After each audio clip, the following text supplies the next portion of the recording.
Dr. Thambi Durai ji, please no cross talk. Nothing is going on record. You please take your seat. You please take your seat. Dr. Thambi Durai ji, please take your seat. Please take. Both of you, please take your seat. Don't speak like this. Please. Dr. Sudhanshu Trivedi ji, please. आप बोले. माननीय सभापति महोदय, आज इस पुराने वक्त की आखिरी रात में खड़े होकर इस नए वक्त के आगाज की नई सुबह के दिन मैं प्रधानमंत्री श्री नरेंद्र मोदी जी, हमारे अल्पसंख्यक मामलों के मंत्री किरण रिजिजू जी का मैं बहुत इस्तकबाल करता हूं। जब वक्त के ऊपर हम बात कर रहे हैं, वक्त की रुखसती का वक्त आ गया है और नई वक्त की नई सुबह होने का वक्त आ गया है। अगर हमें इस पे बात करनी है तो मुझे चार दृष्टि से बात करनी पड़ेगी। एक, इस बिल के तकनीकी प्रावधान जिस पे बहुत सारे लोग बहुत कुछ बोल चुके हैं। दूसरा है वक्त की अवधारणा, तीसरी है वक्त की राजनीति और चौथा है वक्त की राजनीति के नाम पर होने वाली वह सांप्रदायिक बनाम सेकुलर की राजनीति। सबसे पहले हमारे नेता सदन माननीय नड्डा जी ने बताया कि किस विस्तार के साथ इस वक्त कमेटी ने काम किया, किस शिद्दत के साथ हमारी सरकार ने काम किया। और चाहे वक्त कमेटी के जेपीसी के चेयरमैन हमारे उस सदन के सदस्य जगदम्बिका पाल जी रहे हो, हमारे मंत्री जी रहे हो, सबने जिस शिद्दत से काम किया है, तो उनके लिए मैं माननीय प्रधानमंत्री जी अपनी सरकार की तरफ से कहना चाहता हूं कि उन्होंने एक इबादत के भाव से काम किया है। तो मैं कहना चाहता हूं, इबादतों की तरह मैं ये काम करता हूं, अपने फर्ज को झुककर सलाम करता हूं। फिर भी आप खिलाफत कर रहे हैं तो तेरी मुखालफत से निखरती है शख्सियत मेरी। मैं सियासी दुश्मनों का भी बहुत एहतराम करता हूं। तो इस एहतराम के साथ मैं अब आगे का प्याम शुरू करता हूं और मैं ये बताना चाहता हूं कि एक बड़ी सिंपल सी बात है जो अभी माननीय नड्डा जी ने भी कहा। दुनिया के तमाम मुस्लिम देश बता दिए, इस्लाम की धर्म स्थली सऊदी अरब, सबसे बड़ा मुस्लिम देश इंडोनेशिया, जहां खलीफत रही वहां टर्की, और जहां आईएसआईएस का इलाका वहां इराक और सीरिया, वहां कहीं भी कुछ भी नहीं है ऐसा। फिर भी हमारे यहां क्यों है, कैसा? तो मैं कहना चाहूंगा सभापति महोदय, एक हिंदी में कहावत होती है, नया मुल्ला प्याज ज्यादा खाता है, परंतु यहां तो जो गैर मुल्ला प्याज बहुत खा रहा था और इतना खा रहा था कि आंसू निकल रहे थे गरीब मुसलमान के भी और देश के भी। इसलिए मैं कहना चाहता हूं सभापति महोदय, अगर छोड़ दीजिए भारत की बात करिए तो क्या ऐसी कोई शक्ति सिखों के पास है, ईसाइयों के पास है, यहूदियों के पास है, पारसियों के पास है? नहीं है। छोड़ दीजिए, इस्लाम के अंदर आइए। अगर इतना भाईचारा है तो ये सुन्नी वक्फ बोर्ड और शिया वक्फ बोर्ड अलग क्यों है मेरे भाई?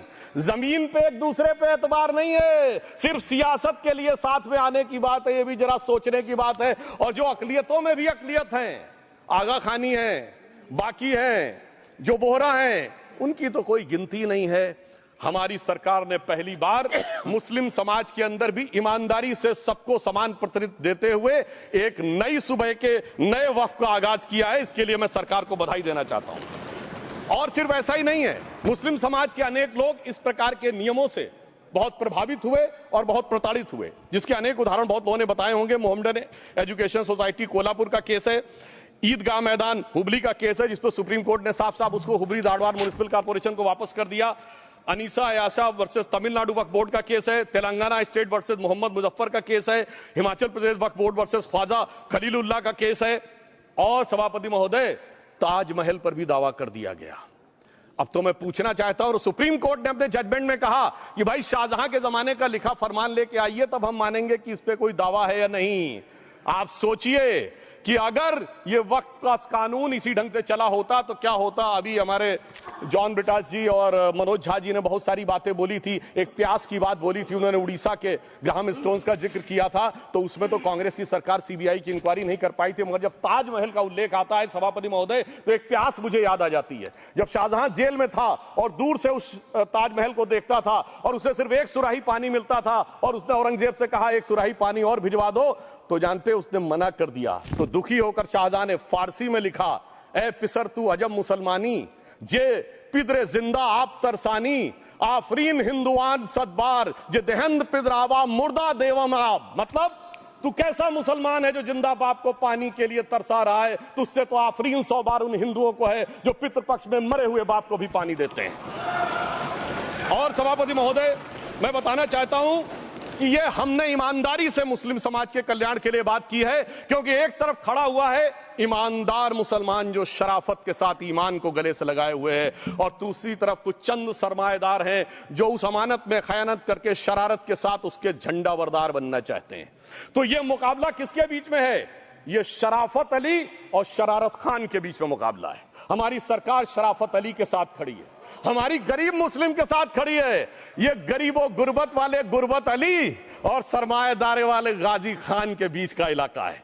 मगर मैं कहना चाहता हूं महोदय, एक बात मैं बहुत स्पष्ट रूप से कहना चाहूंगा, इन जरूरतमंद मुसलमानों की लड़ाई के लिए मैं कह सकता हूं कि ये गरीब मुसलमानों के दिल की कसक और कट्टरपंथी वोट के ठेकेदारों के मन की ठसक के बीच में हमारी सरकार ने उस कसक का साथ दिया है, जिसके लिए मैं मानता हूं गरीब और पसमानदा मुसलमान निश्चित रूप से उनका आभारी होगा। हाँ, मगर जब इसकी बात आती तो भी माननीय खड़गे जी भी बोल रहे थे, माननीय संजय सिंह जी भी बोल रहे थे, मनोज झा जी भी बोल रहे थे कि साहब आपके यहाँ वो कितने पुजारी हैं और कितने किस वर्ग के पुजारी हैं। तो मैं उनको बताना चाहता हूं केवल अकेले जूना अखाड़े ने पिछले साल 71 SC ST लोगों को महामंडलेश्वर बनाया। अरे आपको हमारे सदन में बैठे हुए बाल योगी उमेश नाथ जी नहीं दिखते? वैसे तो कहा जाता है जात ना पूछो साधु की, मगर मैं बताना चाहता हूं विश्व हिंदू परिषद के 50,000 से अधिक पुजारी ट्राइबल्स में जो शेड्यूल कास्ट है जो काम कर रहे हैं। मगर मैं हद अदब से पूछना चाहता हूं, बताइए मुल्ला मौलवी मुफ्ती मुकर्रम बारी हाफिज में से कितने पसमंदा हैं? उसमें कितने जुलाहा अंसारी घोसी बताइए मिरासी कितने हैं? बाकी छोड़िए, पसंदला बोर्ड में है क्या? अरे वक्फ बोर्ड में है क्या? इसीलिए मैं कहता हूं खुद मियां फजीहत दूसरों को नसीहत। अगर ईमानदारी से बात करनी है तो उस पर आगे। मगर मैं एक बात और कहना चाहूंगा कि हमारी जो सरकार ने नाम दिया है, इसको उम्मीद नाम दिया है, और ये उम्मीद है किसके लिए? उस ईमानदार मुसलमान के लिए और देश के हर खास व आम के लिए ये उम्मीद है। मगर सभापति महोदय, कुछ लोग वो हैं जो उम्मा का ख्वाब पाले हुए थे। उम्मा शायद हमारे बहुत से लोग समझते हो ना समझते हो, पूरी एक एंटायर जो इस्लामिक खलीफत और राज होता है उसको उम्मा कहते हैं। उम्मीद वालों को तो उम्मीद की नई रोशनी दिख रही है, उम्मा वालों की उम्मीद पे पानी फिर रहा है। तो ये उम्मीद और उम्मा के बीच का भी मामला है। परंतु मैं ये भी कहना चाहूंगा सभापति महोदय, इसके बाद सिर्फ ऐसा ही नहीं था, प्रॉपर्टीज के ऊपर तमाम सरकारी प्रॉपर्टीज पे जिसमें बहुत डिटेल में हमारे साथी लोग गए, मैं डिटेल में नहीं जाना चाहता। भोपाल का विषय है, हैदराबाद का विषय है, मुंबई का है, लखनऊ का है, पटना का है, बहुत प्रकार से है। माननीय लालू प्रसाद यादव जी का विषय जब बताया गया था तो बहुत ज्यादा हमारे मनोज झा जी बोल रहे थे, तो अब मैं उसके डिटेल में नहीं जाना चाहता हूं। सबने वो वीडियो देखा है। बस एक लाइन में उनके लिए कहना चाहूंगा, वो कुछ भी बोल रहे हैं, जिसे कहते हैं बिगड़ी बात बने नहीं, लाख करो किनकोए, रहीमन बिगड़े दूध को मथे न माखन होए। अब जो बोलना था वो बोल चुके, सबके सामने वो आ चुका। अब एक बात और है, दूसरे धर्म स्थलों के बारे में विषय आता है, तो मैं याद दिलाना चाहता हूं केरला के कैथोलिक चर्च ने 31 मार्च 2025 को जो लिखा, सिर्फ उसकी लास्ट की 2 लाइन बोलना चाहता हूं। We request the central government to get the amendment bill passed as early as possible so that the tears of thousands of suffering people in the place like Munambam can be wiped out only by a legal amendment that can provide a permanent solution to their suffering. We urge all the MPs from opposition party to support the bill so that the historic legislation can become unanimous. मगर सभापति महोदय, ये अल्पसंख्यकों की बात करने वाले जब अल्पसंख्यक की बात आती तराजू पे तौलते हैं, किसका वेट ज्यादा है, किसकी धमक ज्यादा है, किसकी खनक ज्यादा है, फिर तय करते हैं कि माइनॉरिटी के साथ आना है, किस माइनॉरिटी के साथ नहीं आना है। और मैं एक और बात कहना चाहता हूं, तमिलनाडु के तिरुचेरी मंदिर की बात आई, यमुनानगर में गुरुद्वारे की बात आई, केरल में क्रिश्चियन कम्युनिटी की जमीन की बात आई। बहुत सारे लोग प्लेसेस ऑफ वर्शिप के एक्ट की बात करते हैं, तो एज पर places of worship act Tamil Nadu का मंदिर का तो स्टेटस नहीं चेंज हो सकता भाई। 15 अगस्त 47 के बाद किसी प्लेस ऑफ वर्शिप का स्टेटस नहीं चेंज हो सकता, तो वक्फ बोर्ड को क्लेम फॉरफीट कर देना चाहिए, because it is in contrast to the places of worship act. परंतु अब सुनिए, यही गुरुद्वारे के बारे में भी होना चाहिए। मगर सभापति महोदय, चाहे वक्फ बोर्ड का एक्ट हो, चाहे प्लेसेस ऑफ वर्शिप एक्ट हो, एक ही को फायदा होना है, जिसे कहावत में कहते हैं खरबूजा छुरी पर गिरे या छुरी खरबूजे पे गिरे, आखिर में कटना भगवे रंग के खरबूजे को ही होता है। अब मैं यह भी बताना चाहता हूं कि इन संपत्तियों के द्वारा जो कुछ हुआ, उन्होंने इतनी चीजों को लिया है, इतनी चीजों को लिया है। एक पुराना उर्दू का शेर है कि मिटे नामियों के निशान कैसे कैसे, और ये जमीन खा गई आसमां कैसे कैसे, इस जमीन ने कैसे कैसे लोगों को अपने में समा लिया, इसकी तमाम तारीख गवाह है। अगर मैं इसमें बहुत डिटेल में जाऊंगा तो सदन का बहुत सारा वक्त जाएगा, परंतु मैं एक बात ये कहना चाहता हूं कि जब इतना ज्यादा आगे बढ़ गया तो फिर कोर्ट ने आगे इंटरवेंशन करना शुरू किया। मैं डिटेल में नहीं जाना चाहता हूं। अभी कार्तिकेय शर्मा जी ने बहुतों ने बोला सैयद फैसल का case versus union of government, Allahabad high court के केस को कहा, मगर Bashir versus state of West Bengal case में उन्होंने बहुत क्लियर कट कहा है कि waqf is not a religious denomination in accordance with the Article 26 of the Constitution, so the matter relating to the restricting the economic, financial, political and other sectoral activities that may be associated with religious practice under Article 25(2)(a) of the Constitution can be regulated by the state. तो मुझे लगता है अब इसके बाद कोई किंतु परंतु का स्कोप नहीं रह जाना चाहिए। परंतु उसके बाद भी सभापति महोदय जो कानून को न माने, जो कहे संविधान को नहीं मानेंगे, और जो ये कहे कि साहब अदालत के आदेश को भी नहीं मानेंगे, तो फिर इसका मतलब उसके मन में तो एक ऐसी बादशाही आ गई है। इसके लिए मुझे सभापति महोदय वो पुरानी वाली फिल्म अगर लोगों को याद हो तो मुगले आजम का वो सीन याद आता है कि जब अकबर ने अनारकली को कैद कर लिया तो सलीम कहता है जब्त मैं करूं जिसकी की जमीन वीरान हो गई है, जब्त वो न करे जिनके सिर्फ शौक के बाद चाहत को ठेस पहुंची है। ये जिल्ले इलाही की बादशाही नहीं बल्कि खुदाई है। मैं कहना चाहता हूं जो संविधान को न माने, कानून का न माने, इसका मतलब वो अपनी खुदाई में जी रहा है। तो ये वो लोग हैं। और वैसे मैं सभापति महोदय खुदाई से आजकल बहुत से लोगों को डर लगता है, क्योंकि जहां जहां खुदा है वहां वहां भगवान है, जहां जहां खुदा है वहां वहां भगवान है। बाकी आप सब बहुत बुद्धिमान हैं। अब मैं ये भी बात कहना चाहता हूं, और वैसे आखिर में उस अनारकली को कैद से छुड़ाने के लिए सलीम का एक हिंदू साथी दुर्जन सिंह ही आया था। मैं कह सकता हूं कि वक्फ की इस मुकद्दस जमीन को अगर कैद करके रखा है तो उन चंद लोगों ने जिनके दिमाग आज भी उन चीजों में भरे हुए हैं कि कोई समझता हम तो किसी जमाने में हुक्मराने वक्त थे, कोई कहता हुजूर नवाब थे, कोई कहता बादशाह आलमगीर थे, कोई कहता है बादशाह गाजी जिंदा पीर थे। तो नदीमुल हक साहब ने जो बोला था ना, किसी के बाप का हिंदुस्तान थोड़ी है, बिल्कुल मैं कहना चाहता हूं जिन्होंने इस देश के लिए खून बहाया उनके बाप का हिंदुस्तान है, उस गरीब मुस्लिम कारीगर के बाप का हिंदुस्तान है। पर जो ये कहते हैं कि आगरे का लाल किला किसके बाप ने बनवाया, आगरे का किला किसके बाप ने बनवाया, दिल्ली का किला किसके बाप ने बनवाया, हैदराबाद का चार मीनार किसके बाप ने बनवाया, उसके बाप का यह हिंदुस्तान नहीं है।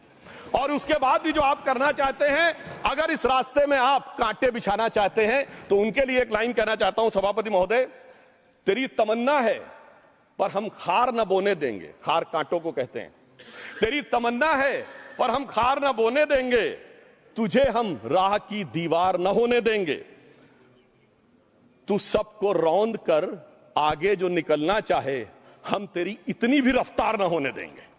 और इसीलिए हमारी सरकार ने इस विषय के ऊपर एक सही और सटीक प्रयोग करने का प्रयास किया है। मैं दूसरी बात यह भी बताना चाहता हूं, हमारे डीएमके के तिरुचि शिवाजी ने अनायास अकारण यह बात बोली थी कि उस समय जब जिन्ना का उल्लेख करते हुए उन्होंने कहा कि पार्टीशन के समय, तो मैं उनके सुलभ संज्ञान के लिए बता देता हूं, 1946 की कॉन्स्टिट्यूएंट असेंबली में मद्रास प्रेसिडेंसी में 30 आउट ऑफ 30 सीट जो थी वो मुस्लिम लीग ने जीती थी विद 95% ऑफ वोट्स, और एक भी मुस्लिम वहां के बाद बाहर नहीं गया। इसलिए मैं ईमानदारी से कहना चाहता हूं, फैक्ट को समझिए।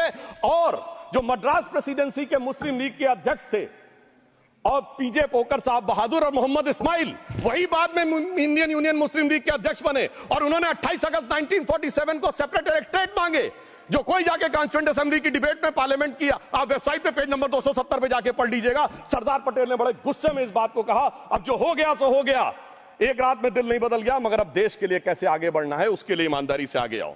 और खैर मैं अंबेडकर जी और पटेल जी के बहुत सारे वो कोट कर सकता हूं, सारी बातों को छोड़िए, मगर अफसोस की बात यह है सर कि अभी मनोज झा जी ने बोला था हम में से कोई शक है, कोई हूण है और ये करिए। अरे भैया जमाने चले गए, अब जेनेटिक सीक्वेंसिंग का जमाना आ गया है, और जेनेटिक सीक्वेंसिंग ने क्या प्रूव किया है, दुनिया के सबसे बड़े मुस्लिम देश इंडोनेशिया के राष्ट्रपति आए थे और राष्ट्रपति भवन में उन्होंने डिनर के दौरान कहा कि few weeks back I got my genetic sequencing done and I was told that I am an Indian GDNA. अरे साहब कहां गुलामी की मानसिकता में पड़े हुए हैं सभापति महोदय। और यहां गुलामी की मानसिकता इस कदर पैबस्त है लोगों के दिमागों में, किसी सदन के एक सदस्य यहां विराजमान है, वो उस समय महाराणा सांगा का उल्लेख कर दिए मैं ईमानदारी से कहता हूं, एक भी इंडियन सोर्स में इसका उल्लेख नहीं है। सारे के सारे फॉरेनर्स और लुटेरों के सोर्स में उल्लेख है। इसीलिए मैं कहता हूं, ये गुलामी के जिन्होंने गुलाम बनाया उनके सोर्सेस पे यकीन ना करिए। और वैसे थोड़ा सा आउट ऑफ कॉन्टेक्स्ट हो तो ये भी बोल दूं, हमारे सदन के बहुत सदस्यों को नहीं पता होगा, अलेक्जेंडर के आक्रमण का किसी भारतीय सोर्स में कोई उल्लेख नहीं है। पोरस नाम के किसी राजा का उल्लेख नहीं है, सिर्फ और सिर्फ ग्रीक में है। इसलिए गुलामी की मानसिकता से बाहर निकलिए, तब इन चीजों को आप सही ढंग से समझने में सफल होंगे। मेरा अब यह भी अनुरोध अपने सदस्यों के साथ है। वक्त की अवधारणा के बारे में बहुत कुछ बोला जा चुका है कि ये ओरिजिनली कहां से आया, पर मैं इतना कहना चाहूंगा, सबसे पहले वक्त का उल्लेख आता है जब ससनिड एम्पायर को खलीफा उमर ने कैप्चर किया, तो आज का जो सदर्न इराक है उसके इलाके को उन्होंने वक्फ डिक्लेयर किया और वो स्टेट के द्वारा कंट्रोल होता था। स्टेट के बारे में माननीय नड्डा जी ने अभी बताया कि बड़े बड़े देशों में किस ढंग से होता था। सर सैयद अहमद खान ने भी वक्फ को मूल इस्लाम का हिस्सा न मानते हुए इसके लिए मुजार शब्द कहा है, जो शरिया के अंतर्गत आता है, और इसी के लिए उन्होंने फतवा आलमगिरी को भी कोट किया था। और इसीलिए 1894 की जो प्रिवी काउंसिल का जजमेंट जो आया था वो वक्फ अल औलाद के खिलाफ आया था। मगर सभापति महोदय, 1906 में कलकत्ता कांग्रेस अधिवेशन में कांग्रेस ने प्रस्ताव पारित किया कि प्रिवी काउंसिल के जजमेंट में कुछ गलती है, इसे बदलना चाहिए। क्योंकि 1904 में जिन्ना कांग्रेस को ज्वाइन कर चुके थे, इसलिए मैं कहना चाहता हूं फिर 1913 में वो जजमेंट बदला। कि हमारे सदन के बहुत से सदस्यों ने इस सदन और दूसरे सदन में बोला है, मैं एक सेंटेंस बोलता हूं, लगेगा जैसे वही लोग बोल रहे हैं। वर्ड ये है, कोट है, since the bill was introduced to administer the Muslim law for मुसलमान, so the question of public policy does not arise. लगता है जैसे हमारे कोई सदस्यों में बोल रहा हूं। सर, ये मोहम्मद अली जिन्ना ने अप्रैल 1913 में ही is used this word while moving the report of the select committee to the imperial legislative council. Sir, 1913 से 2013 तक भाषा ही नहीं बदली, और आज भी भाषा नहीं बदल रही है। हमें ईमानदारी से, और उस समय यूपी और बंगाल ने उसका विरोध किया था, आज यूपी और बंगाल के लोग किस तरीके से साथ में है वो पूरी तरीके से दिखाई पड़ता है। इसलिए हम ये कहना चाहते हैं, हाँ, एक प्रश्न बहुत उठाया जाता है कि केवल मुस्लिम ही वक्फ को क्यों दान दे सकता, ऐसा वक्फ बोर्ड में क्यों संशोधन किया गया। मैं ईमानदारी से कहना चाहता हूं, ऐसा नहीं कि मैं इस्लामिक मामलों का बहुत बड़ा आलिम फाजिल जानकार हूं, मगर इस्लाम में बहुत साफ मान्यता है कि जो गैर मुस्लिम है उसकी इबादत अल्लाह कबूल नहीं कर सकते, उसकी दुआ कबूल नहीं होगी तो दान कैसे कबूल होगा। साहब, हम इस्लामिक भावना का सम्मान कर रहे हैं। हमारे अल्पसंख्यक मंत्री गए थे तो वो मदीना में एक डेफिनेट लेवल तक जा सकते, उसके आगे नहीं जा सकते। अगर इबादत की इजाजत नहीं है तो साथ जायदाद की इजाजत कैसे हो सकती है। मुस्लिम भावना का सम्मान है, और अगर है तो कोई मुल्ला मौलवी मुफ्ती मुकर्रम बारी आज आके बता दे कि कबूल हो सकती है दुआ, तो हम दान भी कबूल करने के लिए तैयार हैं। और तो और छोड़िए साहब, जब आप कहते हैं कि हर चीज हलाल होनी चाहिए, तो साहब हलाल करने की प्रक्रिया नहीं, हलाल करने वाला भी मुस्लिम होना चाहिए, तब वो हलाल होता था।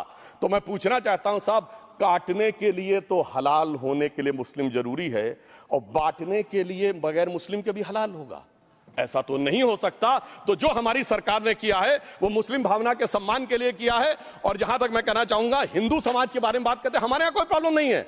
हमारे यहां कोई ऐसा नहीं कि हज पे कोई गैर मुस्लिम नहीं जा सकता। हमारे देखिए कुंभ में 50 लाख विदेशी आए थे और किसी से नहीं कहा या कन्वर्ट हो जाओ। इसलिए मैं कहना चाहता हूं, हिंदुइज्म की धारणा और बाकी धारणा का जो तुलना करने का प्रयास करते हैं वो बहुत उचित नहीं है। मगर सभापति महोदय, इस वक्त ने कई अद्भुत नजारे दिखाए। इस्लाम में जो काफिर से ज्यादा मुशरिक और शिर्क को बुरा माना गया, नहीं जो भगवान को माने ही नहीं। यहां देखिए वो लेफ्ट के लोग जो कहते हैं धर्म एक अफीम है, वो आज खुदाई खिदमतगार बन के खड़े हो गए। सोचिए कैसा बदलाव आया है। और सर, मुझे एक और चीज नजर आती है, एक पुराना गीत था, वक्त ने किया क्या हसी सितम। तो आज मैं कहना चाहूंगा, वक्त ने किया क्या हसी सितम कि मुस्लिम लीग और शिवसेना मिलके हो गए हम। और मैं कहना चाहता हूं, ये मुस्लिम लीग वो है जिसने सेपरेट इलेक्टोरेट की मांग की थी, और इस शिवसेना के उबाटा के हमारे इस सदन के एक सदस्य हैं।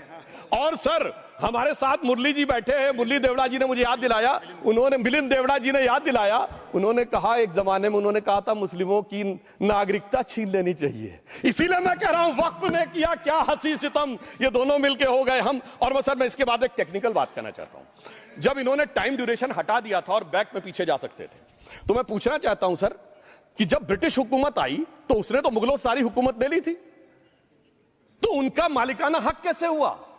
सर, 1707 के बाद तो इस्लामी हुकूमत दिल्ली से खत्म हो गई थी। एक आखिरी मुगल बादशाह शाह आलम के लिए तो बोला जाता था सल्तनते शाह आलम दे लाल किले ते पालम, यानी आज का IGI एयरपोर्ट। तो साहब उसके बाद ये गुजरात के सूरत से लेकर लखनऊ तक उनका मालिकाना हक निकलने कहां से लगा? अरे भाई, जब दिल्ली को कैप्चर किया था अंग्रेजों ने तो सारी जमीन अंग्रेजों की थी। तो जब मैं अपने कांग्रेस के मित्रों से पूछना चाहता हूं, ये जब गवर्नमेंट ऑफ इंडिया एक्ट में पावर डीड ट्रांसफर की थी तो पढ़े नहीं थे क्या? या खोखले कागज पर साइन कर लिए थे? या कागज सही था, आप खोखला करने की बात है? मैं पूछना चाहता हूं, जब 250 साल तक वो हुकूमत ही नहीं रही तो उस हुकूमत के फरमान की लेजिटिमेसी कैसे हो सकती है? ये मैं कानूनविदों के लिए भी एक फूड फॉर थॉट रखने की बात करता हूं। और दूसरी बात मैं कहना चाहता हूं, ये किन हुकूमतों की बात कर रहे हैं सभापति महोदय? अगर सूरत नगर निगम पे दावा है मुगल के जमाने का और तमिलनाडु के मंदिर पर अरकाट के नवाब का, सभापति महोदय, ये वो हुकूमतें थी जो जजिया लगाती थी, ये वो हुकूमतें थी जो जिम्मी का कॉन्सेप्ट रखती थी, ये वो हुकूमतें थी जो गाजी की बात करती थी। क्या भारत के संविधान में उन हुकूमतों के फरमान को सही मान्यता देना सही है? बिल्कुल गलत है। मैं कहता हूं, बाबा साहब अंबेडकर के संविधान में यदि आप ऐसी हुकूमतों के फरमान को रखने की कोशिश करते हैं तो this is fraud on constitution. और हमारी सरकार ने अगर बैकडेट से वो बंद किया है तो उस फ्रॉड को रोकने की पूरी व्यवस्था की है। और यहां पर मैं ये भी कहना चाहता हूं सभापति महोदय, जमींदारी उन्मूलन 1948 में हो गया, मगर ये बाद में जमींदार कैसे क्रिएट हो गए? हमने बचपन में विनोबा भावे, हम लोगों के जन्म से बहुत पहले की बात है, विनोबा भावे जी के भूदान आंदोलन की बात सुनी थी, जिसमें जमींदारों से पैसा लेके जमीन लेके गरीबों को दी जाती थी। पर सभापति महोदय, कभी आपने सुना कि गरीबों की जमीन जमींदारों को मिल जाए? वो 2013 के बोर्ड ने वो व्यवस्था कर रखी थी। यानी वो भूदान आंदोलन था गांधी जी के शिष्य विनोबा जी का, तो आज के गांधियों के नेतृत्व में भू हड़प आंदोलन शुरू हो गया। अगर वो भूदान आंदोलन था तो ये भू हड़प आंदोलन था। इसलिए मैं एक और बात भी कहना चाहूंगा सभापति महोदय कि जिन हुकूमतों के फरमान की बात की जाती है, एक और फैक्ट है, इसको कोई अन्यथा न ले, जितने मुस्लिम बादशाह अलाउद्दीन खिलजी के बाद उन्होंने बगदाद की खलीफा का खुतबा पढ़ा है।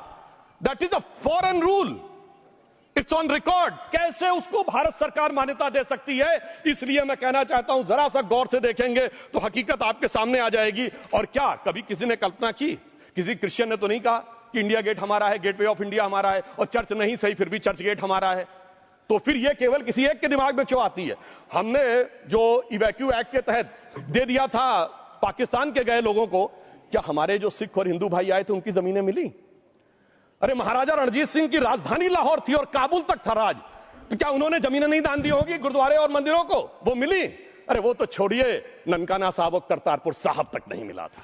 इससे दिखाई पड़ता है कि कितनी एक तरफा हम लोगों ने कोई निगोशिएट ही नहीं किया और उसे करने की बात कही थी। इसलिए मैं कह सकता हूं सर कि अब हमारी सरकार ने जो संशोधन किए हैं, अब यह मजहबी हुकूमत के फरमान से नहीं, बाबा साहब अंबेडकर के संविधान से चलने वाला है।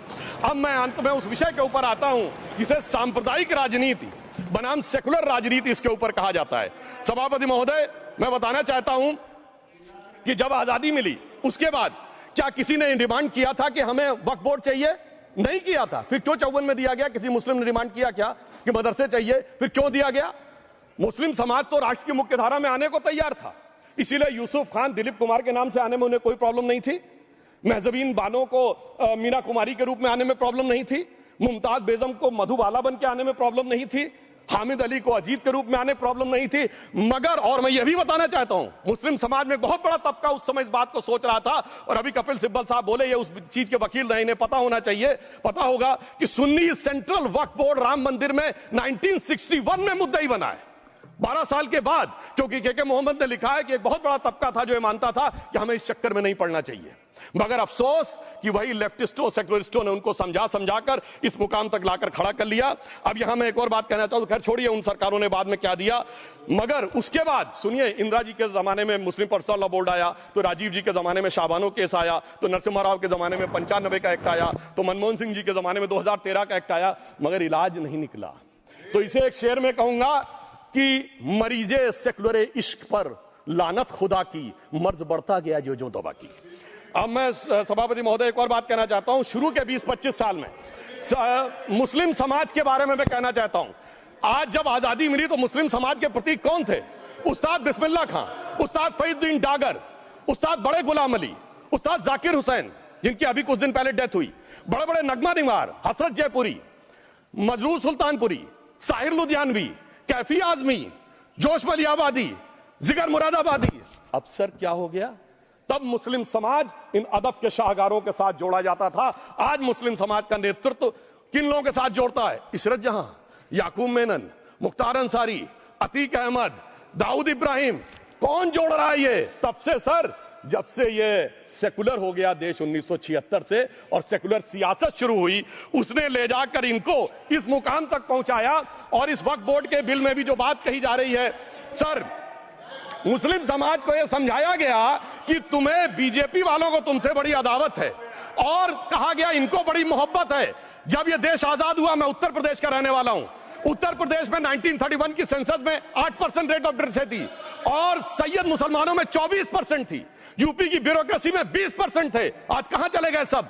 मैं एक लाइन में कहना चाहूंगा, ये अदावत और मोहब्बत की सियासत में ऐसे फंसे कि किसी को किसी की मोहब्बत ने मारा, किसी को किसी की अदावत ने मारा, मगर इस शराफत अली को सेकुलर सियासत ने मारा। और मैं सभापति महोदय एक और बात कहना चाहता हूं कि चलिए बोलिए। Fauzia Khan, please one second, mic is there. Yes, ये बोल रहे हैं मुस्लिम समाज आज का इशरत जहां और फलाना टेररिस्ट के साथ नाम जोड़ रहे हैं। ये बिल्कुल आरोप है सर, इसको एक्सपंज करना चाहिए। ये समाज के साथ अन्याय है। ये बात आपको एक्सपंज करना होगा सर, ये बात को। एक honourable member, if you would carefully go through what Sudhanshu has said, I am sure you will appreciate his spirit. Just think for a moment. He has not cast any aspersions. Sudhanshu, go ahead. Time में जवाब दूंगा और उसके बाद ये हमारा सदन माने ना माने जो देख रहे होंगे उनके लिए कहना चाहता हूं sir, doctor APJ Abdul Kalam. One second. काहे परेशान? Vaiko ji, honourable member, Vaiko ji, oh my God, Vaiko ji,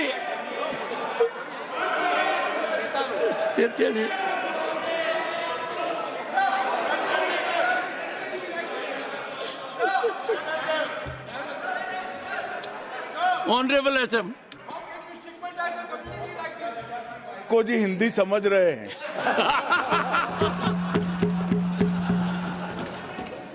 One second. Fauziya Khan, one second. First, I think. One second. Sir क्या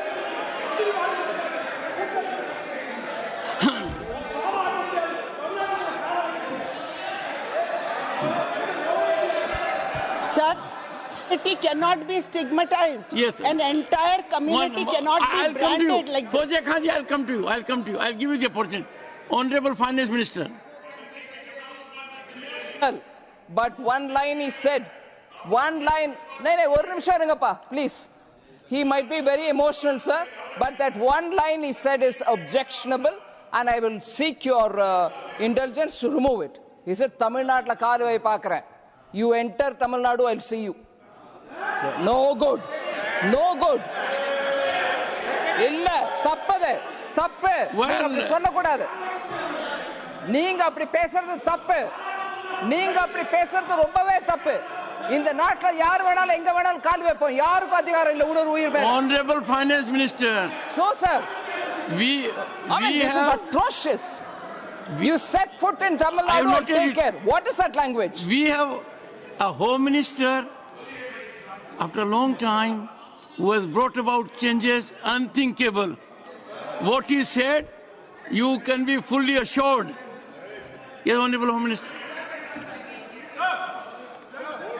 Yes, Jairam ji. Minister, Please. if the Yes, Honorable Finance Minister Honorable Member. has found a statement objectionable, Jairam ji, address the chair. the statement of the Honorable Member stigmatizing a whole community is objectionable. Oh. And what is worse is the chairman lending respectability to that view. Oh my. That is even worse. Honorable That is even Home worse. Minister. मान्यवर सुधांशु जी ने मुसलमानों के लिए कुछ नहीं किया है, India alliance के लिए किया है। अब मैं एक एक कर कर बता देता हूं। अरे सुनो ना भाई, आप सुनो तो। अरे दिग्विजय सिंह सुनिए, मैं खड़ा हूं ना अपने पैर पर। मान्यवर, सुधांशु जी ने कहा इशरत जहां, यही एनसीपी पार्टी ने इशरत जहां के घर पर जाकर रुपयों का इनाम भी दिया था और उसको शहीद बताया था। दूसरा कहा अतीक अहमद किस पार्टी से थे? इंडिया अलायंस की। दूसरा कहा अंसारी किस पार्टी से? कांग्रेस और इंडिया अलायंस के। ये सारे नाम आपके साथ जुड़े हैं भाई। उल्टा उन्होंने तो मुसलमान कम्युनिटी से तो ढेर सारे शायरों का नाम दिया जिन्होंने साहित्य की सेवा की और ढेर सारे साहित्य की रचना की। मन Sudhanshu, he is not yielding now. सबसे पहले मैं तमिलनाडु का जवाब देना चाहता हूं। Yes. सभापति महोदय, तमिलनाडु से ही डॉक्टर एपीजे अब्दुल कलाम थे और मैं सारे सदन से कहना चाहूंगा, डॉक्टर कलाम का नमाजे जनाजा और याकूब मेनन का नमाजे जनाजा एक ही दिन हुआ। कितने लोग याकूब मेनन के नमाजे जनाजा में गए और कितने डॉक्टर कलाम के नमाजे जनाजा में गए? डॉक्टर कलाम मेमोरियल पे कितने लोगों की फोटो है? दिखाएं मुझे, सोशल मीडिया पे पोस्ट की हो। मगर अफजल हालात का मारा था, आपके एक मंत्री का ऑफिशियल ट्वीट है, वो इस सदन के सदस्य नहीं तो मैं नहीं बोल रहा हूं। याकूब मेनन की जुडिशियल किलिंग हुई, आपके एक नेता का, मिनिस्टर का ऑफिशियल ट्वीट है, सदन के सदस्य नहीं है इसलिए नहीं बोल रहा हूं। और सर 26/11 आरएसएस ने कराया, सदन के सदस्य बैठे हुए हैं। हाफिज साहब और सुनिए, जाकिर नाइक शांति का मसीहा सदन में सदस्य बैठे हुए हैं। सर किसने जोड़ा? मैं नहीं कह रहा हूं जोड़ा, हमने किससे जोड़ा मैं बताना चाहता हूं। मैं अपनी बात, सर मैंने नाम किसी का नहीं लिया। सर आपने उड़ता तीर क्यों पकड़ लिया? सर मैंने नाम नहीं लिया, उड़ता तीर क्यों पकड़ लिया? सर मैं पूरी बात करूं। सर मैं कहना चाहता हूं, हमारी सोच मुस्लिमों के बारे में और इनकी सोच में क्या अंतर है। देखिए, जिन लोगों ने मुस्लिम हिस्ट्री नहीं पढ़ी उन्हें मैं बताना चाहता हूं। एक दो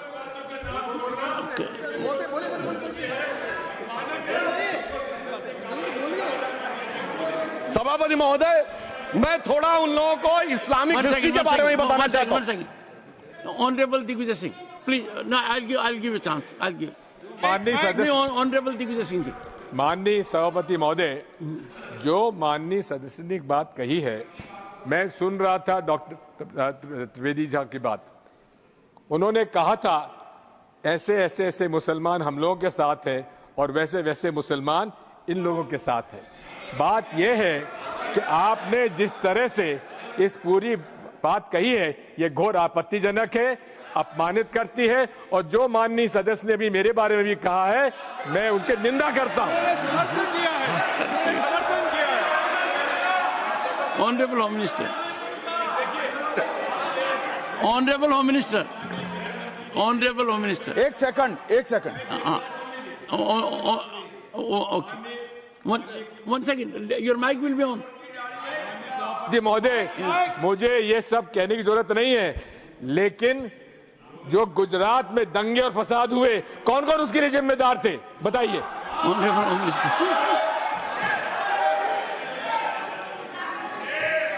मान्यवर, मैं ध्यान से बारीकी से पूरे संवाद को सुन रहा हूं। माननीय सदस्य सुधांशु जी ने दिग्विजय सिंह का नाम नहीं दिया।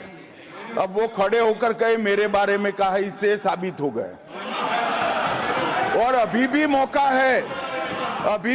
है, आपने नहीं कहा है कि 26/11 के हमले में आरएसएस का हाथ था, तो अभी खड़े होकर माइक चालू कराकर बुलवा दीजिए। माननीय,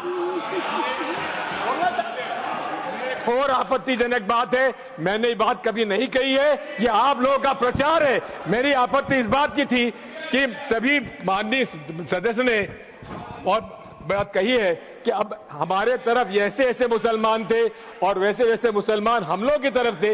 ये पूरे समाज के साथ, पूरे अल्पसंख्यक समाज के साथ अपमानजनक बात है। और माननीय सभापति महोदय, आप बताइए, माननीय गृह मंत्री जी, आप वहां पर थे, गृह मंत्री थे, जब दंगे हुए थे तो आप लोगों का क्या रोल था, ये जन जाहिर करे, जन जाहिर। होम मिनिस्टर, नेवर, इनको मेरा हुआ ऐसा है कि मैं ही दिखाई पड़ता हूं। आपकी सुनिए, अब सुनिए ना, दिग्विजय सिंह सुनिए, 1 मिनट सुनिए। दंगे शांत होने के बाद 18 महीने के बाद मैं गृह मंत्री बना, दंगा हुआ तब मैं गृह मंत्री नहीं था। सुधांशु त्रिवेदी, संदर्भ में किसी का नाम नहीं लिया। अजीज बर्नी की किताब थी 2611 एंड आरएसएस कॉन्स्पिरेसी, कोई जाके चेक कर ले उसमें कौन कौन कहां था। अब मैं मुसलमानों के बारे में कहना चाहता हूं, मुस्लिम समाज के लिए बहुत से लोग ऐसे हैं जिनको मुस्लिम समाज की हिस्ट्री नहीं पता है। मैं बताना चाहता हूं, भारत से जब न्यूमेरिक सिस्टम सबसे पहले गया तो अल जहार थे सबसे पहले, जिन्होंने जाके 1793 में जो सूर्य सिद्धांत था उसका अरबी में ट्रांसलेशन हुआ सिंध हिंद। और हम बता रहे हैं हम किस तरह के मुस्लिम को साथ रखते हैं। डॉक्टर कलाम से बड़ा आलिम इस्लाम में साइंसदान नहीं हुआ, और आरिफ मोहम्मद खान साहब जो बिहार के गवर्नर हैं उनसे बड़ा आलिम फाजिल मुसलमान आज सियासी जमात में तो नहीं होगा, यह मैं दावे के साथ कह सकता हूं। मगर मैं बताना चाहता हूं सर, उसके बाद उन्होंने एक किताब लिखी, एक सर 10th सेंचुरी के मुस्लिम राइटर थे जिन्होंने किताब लिखी, उसका नाम था the compendious book of balancing and completion according to Hindu calculation, जिसको शॉर्ट में अल जब्र कहा गया, और वहां से अलजबरा निकला। और सर उसके बाद अल ख्वारिज्म आया। और सर आज मेरे ख्याल से सदन के बहुत से लोगों को नहीं पता होगा, ये जो एल्गोरिथम वर्ड है ये अल ख्वारिज्म से आया हुआ है। एक जमाने में इस्लाम में बैतुल हिकमत था, यानी वो सबसे बड़ा हिकमत का केंद्र था। जब एक से एक लोग होते थे, बहुतों को नहीं पता होगा कि कोलंबस ने जिस नक्शे के थ्रू दुनिया ट्रेवल किया था वो बनाने वाला भी एक मुस्लिम था, अल इदरीसी। मगर सर एल्गोरिथम आज ऐसा बदला कि एआई के एज में दलगत भावना से ऊपर उठकर औरंगजेब के साथ खड़े हो गए। सर ये एल्गोरिथम किसने बदल दिया, ये मैं बताना चाहता हूं। इस पे थोड़ा सोचने की जरूरत है। इसलिए मैं कहता हूं मुस्लिम पॉलिटिक्स की सोच क्या थी, हमने किन मुसलमानों का साथ दिया है, मैं बताना चाहता हूं सर। वीर अब्दुल हमीद की शहादत की 50वीं वर्षगांठ 2015 में हुई।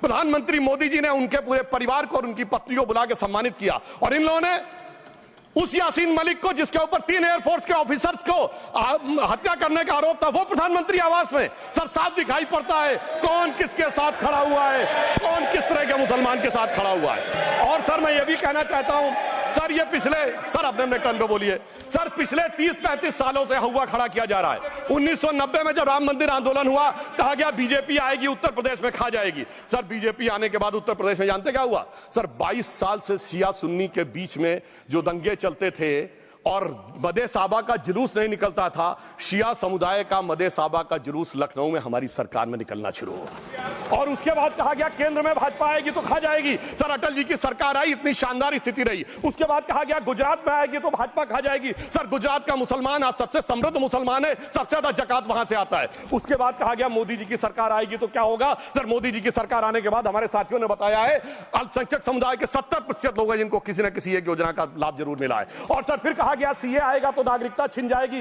सर उसके बाद भी आपने सब देखा, और सर हम बचपन में सुनते थे कि राम मंदिर बनने लगेगा तो मिडिल ईस्ट के देश पेट्रोल देना बंद कर देंगे। सर राम मंदिर भी बन रहा है, और भारत मिडिल ईस्ट कॉरिडोर भी बन रहा है, और अबू धाबी में भी मंदिर बन रहा है, और 4 मुस्लिम देशों ने सर्वोच्च नागरिक सम्मान मोदी जी को दिया हुआ है। इसलिए मैं कहना चाहता हूं सर, मर्ज हो तो उसका इलाज किया जा सकता है। जैसे हमारे यहां वैद धन्वंतर माने गए हैं, इस्लामी अकीदे में वैद हकीम लुकमान माने गए, तो कहा गया है उनके लिए कि इसमें क्या रखा है, देखे है जो तू आन के पास, बदगुमा वहम की दारू नहीं लुकमान के पास। यानी मर्ज का इलाज है, पर वहम का इलाज तो हकीम लुकमान भी नहीं कर सकते जो आपने पाल कर रखा है। मैं कहना चाहता हूं हम किन मुसलमानों की बात करते हैं। आप गंगा जमुनी तहजीब की बात करते हैं। सर दारा शिकोह औरंगजेब का बड़ा भाई था, उसने उपनिषदों का अध्ययन किया, संस्कृत में अनुवाद कराया और नाम रखा सिर्रा अकबर, यानी वर्ड्स ऑफ गॉड। मैंने किसी को दारा शिकोह की जयंती मनाते हुए नहीं देखा।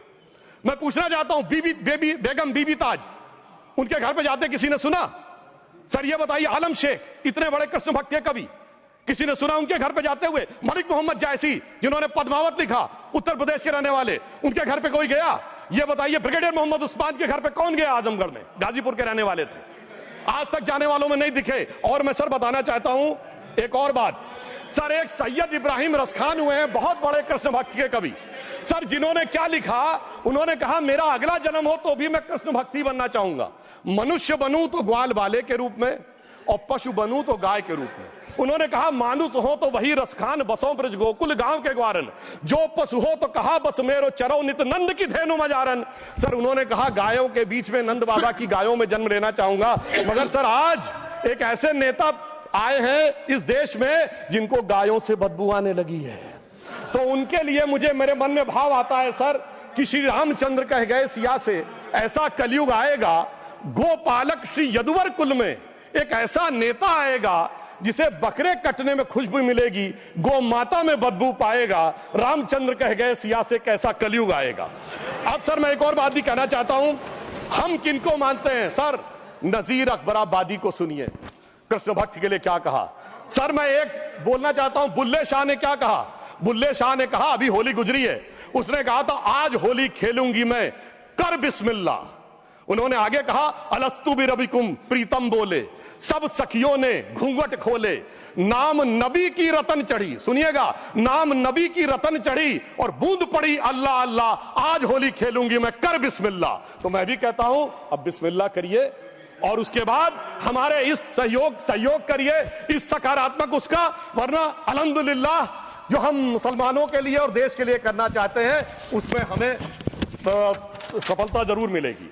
अंत में मैं सिर्फ यह कहना चाहता हूं सर, तमाम प्रकार की बातें यहां पर हुई, सकारात्मक और नकारात्मक, मगर अफसोस की बात यह है कि 1913 के वक्फ वाल औलाद से लेके 2013 के वक्फ वाल औलाद तक इनकी फितरत नहीं बढ़ती, क्योंकि सर ये तो पार्टियां ही अल औलाद है, तो इनको तो उससे बहुत ज्यादा वो होगी। पर मैं सिर्फ अंत में कहना चाहता हूं सर, अपनी सोच बदलिए।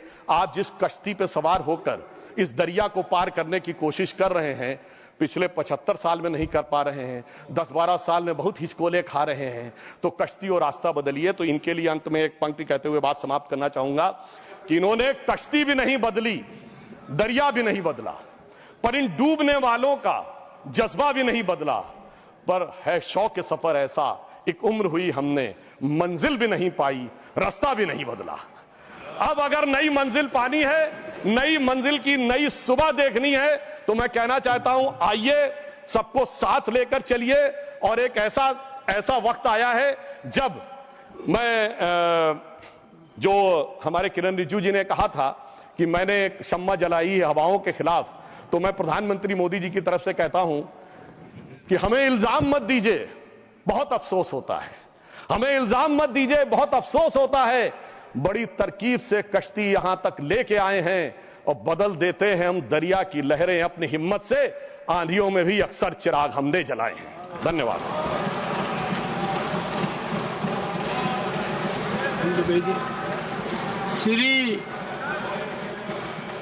श्री जावेद अली खान, क्या पॉइंट ऑफ ऑर्डर? धन्यवाद सभापति जी। One second honourable member Tiruchi ji, under which rule? 261 sir है 261 रूल 61 261